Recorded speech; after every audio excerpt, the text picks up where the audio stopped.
Um, full stop. MX of Nations. Excited, not excited, pissed Not off, excited. Not excited.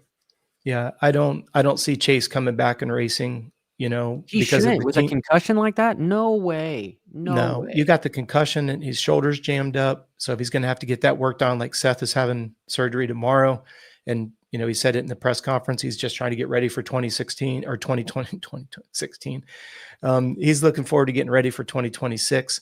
So he's getting his shoulder done. Looks like Sexton's going to have some work done. Sexton's got a concussion. Sexton's changing colors. Sexton's out.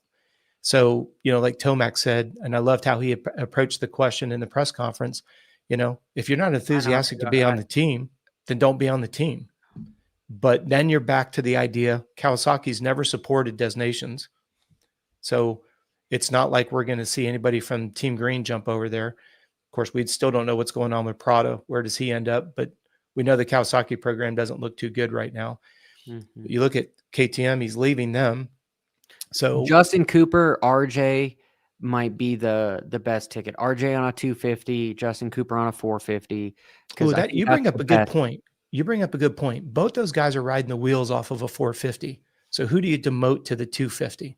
So they're both good on 450, but which would be better going down to the 250 in your opinion? RJ. I would say J Coop. So we both maybe you have a point there because RJ seems to kamikaze himself whenever he's on a 250. That's all I was going to say. We all joke that we're just waiting for him to grenade himself. On the 450, we haven't seen that type of mistakes. J Coop is just smooth as butter. I think you put him on a KLX 110. Well, and how good was he on the 250? Like he was constantly second in like everything on the 250. And the only reason why he left the 250 is because he pointed out, it wasn't that he got tired with the bike or he outgrew the bike or anything. But I look at the idea that RJ is inconsistent on the 250, has been very consistent on 450, and J Coop was just smooth as butter on that 250.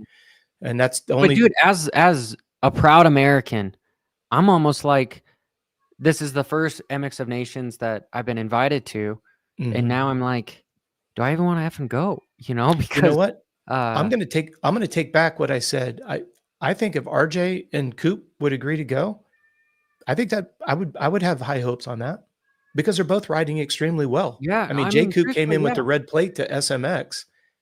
And if you look at RJ, he's done nothing but move forward the entire year. And because then, there's other guys are saying Kitchen and J Coop. I don't know. I mean, Kitchen for the 250, I just don't think that is he's not dependable. People are saying if they only knew how red I was. As soon as you mention that e-bike, you are done, man. You are done. Yeah, no, that's the problem with like politics. Biff got me here. I have to give Biff a high five knuckle punch. He got me. He said no takebacks, and you're exactly right, Biff. I just didn't give credit to RJ and J Coop. That's my bad, 100%, because they both have had stellar years. Sorry, Johnny, I didn't mean to interrupt you, but Biff got me here, so he's spot on.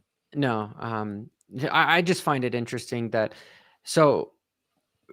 having the ability to change your view with new information is like a very rare trait from people. And I hate it that people are such stuck in a box where you're either this way or that way. When in reality, we're all somewhere kind of in the middle, right? But because of everybody wants commonality, they want a group to be associated with, then you get stuck with that. Because